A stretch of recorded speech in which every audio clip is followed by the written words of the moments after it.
Jueves 23 de junio del 2022, bienvenidos amigos y amigas a Noticias 7. Hacemos una invitación también para que nos puedan sintonizar a través de www.eltelegrafo.com.es, Pública FM y a través de nuestras redes sociales. Y ahora vamos enseguida a revisar los titulares de la jornada.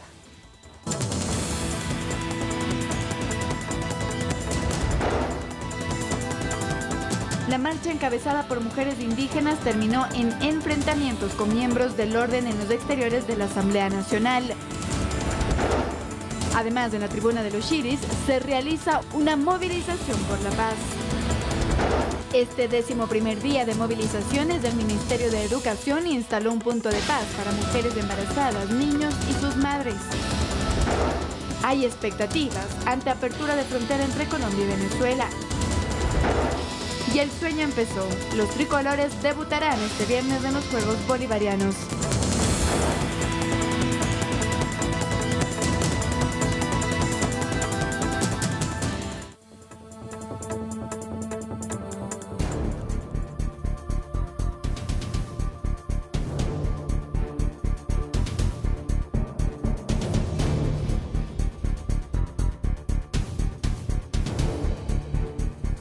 Vamos con el desarrollo de la información, amigos televidentes. Atención, en Asamblea General, el líder indígena Leonidas Issa mostró su postura frente a una eventual negociación. Por su parte, el gobierno insiste en el inicio del diálogo de manera inmediata.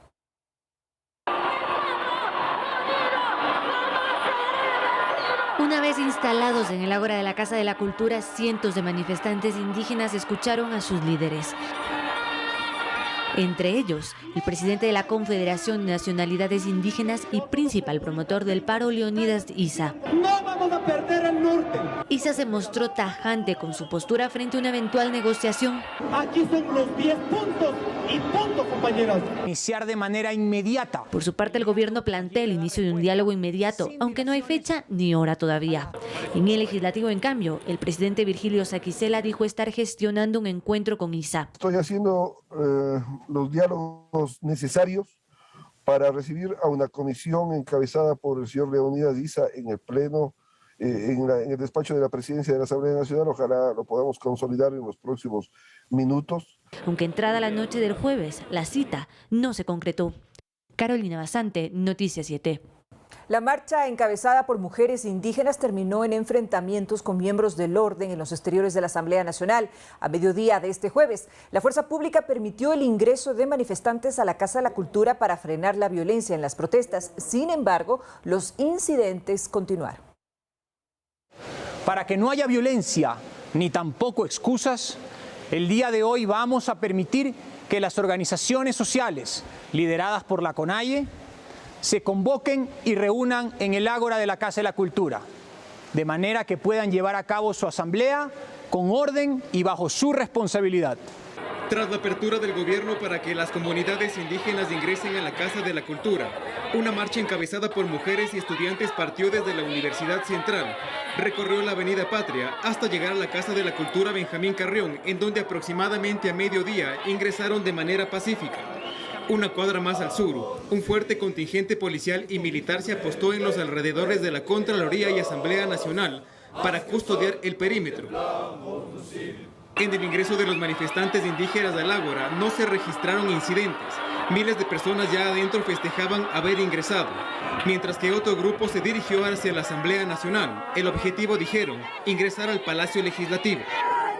La barricada de manifestantes encabezada por mujeres estaban a 1 metro de distancia de los agentes del orden, quienes en varias ocasiones solicitaron a los manifestantes que la protesta sea pacífica. Ustedes tienen la potestad de hacer una manifestación pacífica. Nosotros como Policía Nacional vamos a respetar. nosotros hemos dado la palabra de que no vamos a hacer uso progresivo de la fuerza. Vamos a estar aquí tranquilos. Los cientos de manifestantes indígenas a empujones pedían entrar a la Asamblea Nacional. A momentos se registraban incidentes. En esos trajines, los ánimos se caldearon y desde la marcha indígena salió la primera bomba de gas. Elementos del orden dispersaron a los manifestantes y por momentos hubo caos. A partir de ello, se registraron varios enfrentamientos durante toda la tarde de este miércoles. Incluso se reportaron ataques a la Contraloría General del Estado. Edison Saavedra, Noticias 7. La policía dispara desde la contra. La Conferencia Episcopal Ecuatoriana y otras organizaciones de la sociedad civil plantearon una tregua al gobierno y a la CONAIE para impulsar un diálogo en estos 11 días de manifestación. La mañana de este 23 de junio, la Conferencia Episcopal Ecuatoriana, a través de su presidente y arzobispo de Guayaquil, Monseñor Luis Cabrera, planteó al gobierno e indígenas una tregua basada en compromisos para concretar un diálogo.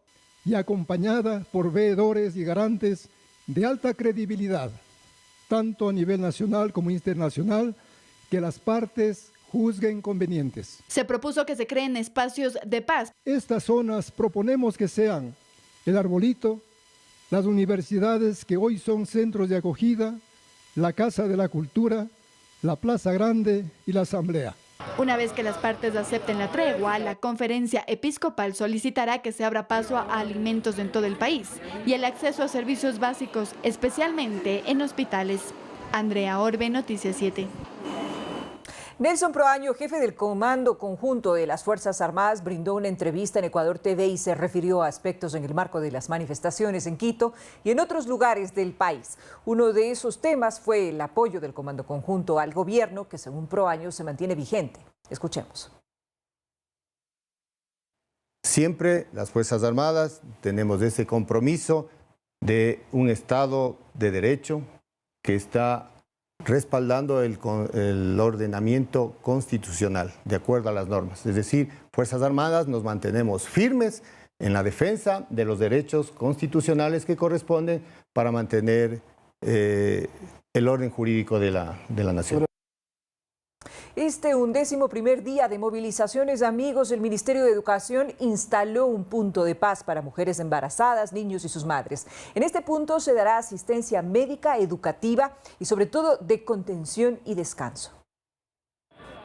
El Ministerio de Educación, durante los primeros 10 días de manifestaciones, identificaron que existe un gran número de mujeres embarazadas y niños en las protestas, por lo cual han implementado desde este 23 de junio un punto de paz en la unidad educativa Manuela Cañizares, ubicada en la 6 de diciembre y Avenida Foch. El subsecretario de Educación, Enrique Pérez, explica que se busca brindar a las beneficiarias un servicio integral. Salud, va a haber educación, va a haber cuidado y va a haber descanso. En este punto se encuentran varias instituciones, entre ellos los cascos azules de las Fuerzas Armadas, que se han preparado con los protocolos de las Naciones Unidas en situaciones de conflicto. Proporcionar la seguridad y realizar los procedimientos en este punto de paz. Por otra parte, Pérez explicó que el proceso de atención a las mujeres y niños inicia con un registro y triaje. Lo primero que se va a hacer es que cuando lleguen las personas libremente en este sitio, van a entrar, se les va a registrar y van a ir a un sitio del Ministerio de Salud, a un sitio de triaje. Y en ese sitio se va a ver cómo están sus condiciones, ¿no es cierto? Porque es importante tener eso. Josué Negrete, punto focal de la zona 9 del Ministerio de Salud, explica que el Ministerio ha dispuesto de 3 profesionales para brindar una atención integral. Todo lo que se pueda necesitar en un primer momento, en el caso de que se requiera estabilizar a un paciente, de la misma manera en el caso de que sea algo más complicado, se podría referir a los hospitales, que tenemos una coordinación directa para estos temas. Además, cuentan con el cuadro básico de medicamentos. Los insumos que presentamos al momento son unas 3 camillas que están habilitadas para la atención. También tenemos medicamentos de la primera necesidad que se puedan necesitar y las cosas básicas y necesarias para poder brindar esta atención integral. Las puertas abrieron a las 10 horas y los miembros del Ministerio de Inclusión Económica y Social y del Ministerio de Educación acudieron donde se desarrollan las marchas para informar a las mujeres embarazadas y madres con sus niños que este punto se encuentra disponible para su servicio. Manuela Bedón, Noticias 7. El desabastecimiento de medicamentos e insumos médicos es uno de los factores que sustentan la declaratoria de emergencia del Sistema de Salud Pública del Ecuador. La medida estará vigente por 60 días. estamos atendiendo 6 días después de que el presidente Guillermo Lasso dispusiera la emergencia en el sistema de salud, el ministerio a cargo hizo la declaratoria con una resolución publicada con fecha 22 de junio. Lo que permitirá contar con los suficientes recursos para que de manera rápida podamos abastecernos en fármacos y también insumos médicos generales. De acuerdo a la resolución 0012, la declaración de emergencia en el Ministerio de Salud Pública se debe al desabastecimiento de medicamentos e insumos médicos que se encuentran en ruptura de stock y riesgo de ruptura a nivel nacional. Las compras que nosotros vamos a realizar serán para un periodo de 6 meses. Por lo cual, con la medida que durará 60 días, hasta el próximo 2 de julio, se agilizará la adquisición de medicamentos e insumos. En estos primeros 10 días nosotros realizaremos la fase preparatoria hasta el 27 de junio. Los siguientes 10 días pues se realizará la fase precontractual, luego la firma de los contratos que se realizará del 8 al 15 de julio. El abastecimiento se iniciará desde el 25 de julio al 5 de agosto. El Ministerio de Salud aclaró que cada institución de la red pública integral, es decir, el ISFA, ISPOL y el IES, deberán declarar su propia emergencia. Carolina Basante, Noticias 7. En otro tema, el presidente de la República, Guillermo Lasso, fue diagnosticado con COVID-19. Así lo confirmó la Secretaría General de la Presidencia de la República a través de un comunicado. La noche del miércoles 22 de junio, según él mismo, la misiva, el primer mandatario, debido a las vacunas que recibió, no presenta síntomas y por ello trabaja con normalidad desde el Palacio de Gobierno. En el transcurso de la mañana y desde la vicepresidencia se informó que debido a la reunión que tuvo el segundo mandatario Alfredo Borrero con el presidente, se realizó una prueba para saber si él se contagió y si es que esta prueba resultó negativa. Cuando regresemos de la pausa, amigos televidentes, las Fuerzas Armadas llegaron a acuerdos con comuneros del Puyo para retomar el orden en dicha ciudad. Les tendremos los detalles cuando volvamos.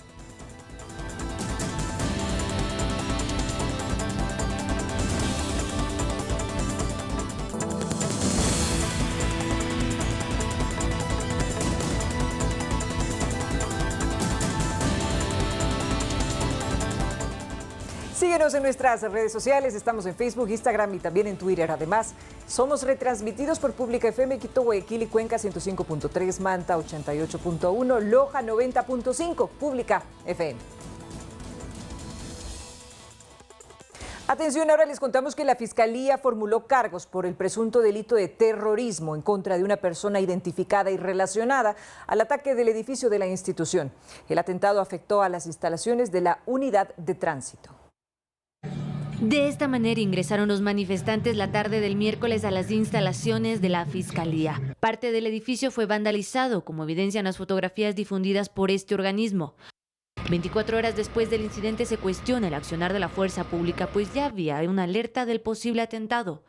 El jefe del Comando Conjunto de las Fuerzas Armadas, Nelson Proaño, responde. Estamos reforzando estos lugares estratégicos y precisamente fue advertido por la presencia militar sobre estos hechos que están siendo investigados, pero que se tomaron las medidas a tiempo. Además, reiteró que los documentos y la zona afectada corresponden a la Fiscalía de Tránsito. Toda la documentación fue por Fiscalía mismo evacuado con días anteriores, es decir, no existió ninguna pérdida de documentos importantes en ese sector. La Fiscalía, por su parte, anunció el inicio de una investigación de oficio por el presunto delito de terrorismo sancionado con penas de prisión de 10 a 13 años. Carolina Basante, Noticias 7. Las Fuerzas Armadas llegaron a acuerdos con comuneros del Puyo para retomar el orden en dicha ciudad. Parte de los acuerdos fue precisamente la liberación de policías retenidos. Desde las Fuerzas Armadas se asegura que la situación en el Puyo está controlada después de los hechos registrados el pasado martes, en donde decenas de comuneros protagonizaron actos vandálicos, tales como la destrucción total de la unidad de vigilancia comunitaria, así como la quema de varios patrulleros, incluso daños a la propiedad privada. En este momento hemos nombrado personal militar y se encuentran en mesas de negociaciones que hemos alcanzado ya acuerdos con dirigentes del sector. El día de ayer se reunieron el día de ayer. Sí, y en el momento ya hemos restablecido el orden público en esta ciudad. Militares trabajan en mesas de diálogo con dirigentes de la comunidad, conjuntamente con el prefecto de Pastaza y Cruz Roja. Parte de los resultados ha sido la liberación de policías retenidos. Inclusive el día de ayer ya fueron entregados 2 policías que se encontraban retenidos. Entendemos que estamos en ese proceso de continuar entregando a Fuerzas Armadas. Esta situación fue ratificada por el alcalde del Puyo, que participó en las mesas de trabajo. Uno de ellos tuvo que ser trasladado hacia uno de los hospitales de acá de la ciudad y 2 de ellos también ya fueron puestos en libertad. El burgomaestre de la localidad incluso mencionó que los comercios ya reabrieron sus puertas. La ciudadanía y los empresarios, los comerciantes, los emprendedores tienen ya mucha mayor tranquilidad para aperturar cada uno de sus negocios luego de que lastimosamente el día de martes en la tarde y noche pues fueron saqueados. Parte del acuerdo es que militares y policías no intervengan en la zona donde los manifestantes están apostados, con el fin de evitar incidentes. Edison Saavedra, Noticias 7. La Corporación Eléctrica del Ecuador, CELEC, informó que más de 300 personas se tomaron la subestación Tizaleo en la provincia de Tungurahua. Según la información difundida anoche, alrededor de las 21 horas, un grupo de manifestantes exigió al personal de la planta la desconexión de las instalaciones que transportan la energía de la central Coca-Cola Sinclair. Además, reportaron que los operadores están retenidos por los protestantes. El ministro de Energía, Javier Vera Grunauer, explicó que Guayaquil no podría verse afectado en el caso de un corte eléctrico. Estamos garantizando el servicio energético para todo el país. Sin embargo, debo de indicar que hemos sufrido en los últimos días actos vandálicos. En la noche de ayer, en la subestación eléctrica Tizaleo, en la provincia de Tungurahua, entraron 300 personas indígenas y campesinos a la fuerza, a las instalaciones. Ahí teníamos guardias de seguridad y se tomaron esa subestación. Hicimos unas gestiones para que el sistema sea remoto y por lo tanto no vaya a ser afectado el sistema eléctrico en las ciudades. Esto está garantizada la ciudad de Guayaquil porque está conectado justamente con Chorrillos, la estación Chorrillos. Los negocios del centro histórico de Quito registran una actividad comercial nula debido a su ubicación estratégica en las protestas. Los dueños temen por su seguridad y evitan abrir las puertas. Desde el pasado martes, en los alrededores de la Plaza de la Independencia se encuentran así. Tiendas, almacenes y centros comerciales han cerrado sus puertas ante un posible ataque de los manifestantes. La Policía Nacional y las Fuerzas Armadas han creado varios perímetros para proteger el Palacio de Gobierno. Siempre que hay manifestaciones, los afectados son los comerciantes del centro histórico que deben cerrar sus puertas. Este es un lugar muy turístico, sin embargo, los viajeros han cancelado sus visitas a la capital. Según datos del municipio, hasta el momento por el paro en el centro histórico se reporta una pérdida de $7 millones. El sector más afectado es el de alimentos y bebidas con $3.1 millones. Le sigue la industria de eventos con $1.7 millones y los tours operadores con $1.5 millones. Mientras tanto, les contamos, amigos televidentes, que el mercado de San Roque continúa atendiendo pese a las manifestaciones y están abastecidos en un 60%. En el centro de Quito, el mercado San Roque abre sus puertas con normalidad para atender a los clientes. No vamos a permitir que actos vandálicos permitan que nuestro libre ejercicio a brindar las actividades y el brindar a la ciudadanía un abastecimiento se vean mermadas por todas estas situaciones. Los comerciantes aseguran que pese a las manifestaciones, ellos no dejarán de atender. Tenemos el compromiso de servir al cliente, de servir a la ciudadanía con los productos. Nosotros somos de la tercera edad y tenemos que mantenernos solos, señorita. Además, indican que tienen producto. En San Roque estamos con un 60% de abastecimiento, pero ya ha bajado un porcentaje porque hasta la madrugada de hoy llegó producto, estamos surtidos. En San Roque hoy se han abastecido un montón de personas que van a las tiendas, que van a los supermercados y también a los mercados pequeños. En este lugar hoy se reunieron representantes de distintos mercados. Quieren solicitar un corredor humanitario. Hacer una petición al presidente y al alcalde de la ciudad para que los alimentos puedan llegar a los mercados para que no nos desabastecen. Doña Mónica Tirado, presidenta del mercado Santa Clara, el cual se encuentra cerrado, asegura que más de 200 comerciantes se encuentran perjudicados. Venimos de una pérdida grandiosa, tuvimos un incendio en el mercado y actualmente nuestras pérdidas son cuantiosas. Les rogamos por favor también a los señores del paro, arreglen este asunto porque somos familias que también necesitamos comer, vivimos del diario de nuestro negocio. La gente de los mercados quiere trabajar, brindar servicio a sus consumidores y que Ecuador regrese a la paz. Y el paro nacional ecuatoriano ha sido titular de Noticias en el Mundo. A continuación, amigos, recogemos algunas portadas y reportes de la prensa internacional. El paro indígena en Ecuador ha sido noticia en prácticamente todos los continentes. Feli, momentos de alta tensión en Ecuador. Así lo reportaba la televisora pública argentina en su emisión estelar. Liberaron, pero va a ir. Los manifestantes campesinos han llegado. La red televisión española contó lo ocurrido en el país con el apoyo de su corresponsal Beatriz Beaño. Posible un acuerdo entre autoridades y manifestantes. El medio árabe Al Jazeera recogió una crónica de los primeros 10 días de manifestaciones y los hechos violentos en torno al paro. Mientras que el diario británico The Guardian, además de su cobertura escrita, publicó un video de lo ocurrido. La televisora JTBC Newsroom de Corea también hizo eco de la situación local, mientras que La Voz de América, The Washington Post y la BBC, así como otros medios internacionales, mantienen constantes actualizaciones de lo que ocurre en Ecuador. Continúan las masivas protestas en Ecuador. Ahorita, Carolina Sante, Noticias 7. Una nueva marcha en favor de la paz se realizó en la avenida de Los Chiris y nuestro compañero Lautaro Andrade se encuentra precisamente en el lugar. Muy buenas noches, Lautaro, estamos contigo. Coméntanos por favor acerca del ambiente, cuál es la consigna, cómo se manifiesta esta marcha, cuáles son los detalles. Adelante. Verónica, buenas noches amigos televidentes. Me encuentro en la tribuna de Los Chiris en el norte de Quito, donde se está realizando un plantón por la paz. Así ha sido convocado, este es el cuarto día durante la semana que se han venido a reunir aquí ciudadanos de diferentes partes de la ciudad y también del Ecuador para decirle tanto a las autoridades como a la CONAIE que lo que se busca en el país es paz, esto en el marco del día número 11 de movilización nacional que ha tenido incidentes violentos tanto en Quito como en otras partes del Ecuador. Aquí hemos visto que hay personas que han venido con sus banderas, con sus pitos, con diferentes carteles para pedir que cese la violencia y las hostilidades entre ecuatorianos. Queremos comentarles que desde Cumbayá y de otros sectores de los valles de Quito vino un grupo de personas en una caravana, sin embargo no han podido llegar a la tribuna por el cierre de vías. Hasta esta hora que estamos haciendo aquí nuestra presencia, nuestro reportaje, no han llegado todavía. También comentarles que un grupo de las personas que estaban presentes hicieron una vuelta completa a la Carolina como parte de esta caravana por la paz. La Policía Nacional está custodiando que no haya ningún incidente, que no haya ninguna eventualidad y hasta el momento así no ha pasado.